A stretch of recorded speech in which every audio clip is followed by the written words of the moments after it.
Mga kabasketball, si Calvin Abueva muling nag-alit sa court. Sa debut ng Titan Ultra, nagkaroon ng career night si The Beast.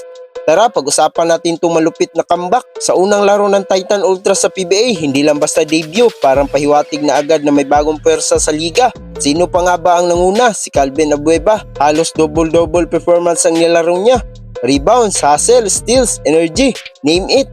Parang bumalik sa college days niya sa Calvin na walang takot bumangga kahit kanino. Siyempre, kilala natin si Abueva bilang isa sa pinakamatinding competitor sa PBA. At ngayon, may bagong team na Titan Ultra.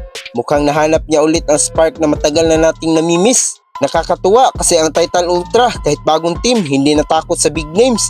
Laban kung laban tapos si Calvin pa ang leader. Ibig sabihin, asahan mo, high energy games all season. Kaya mga tol, mukhang may bagong fan favorite team sa PBA ha. Ano tingin nyo? Kaya bang ituloy ni Calvin Abueva ang ganitong performance buong season? Comment nyo dyan, tapos like at subscribe para lagi kang updated sa mga balita sa court.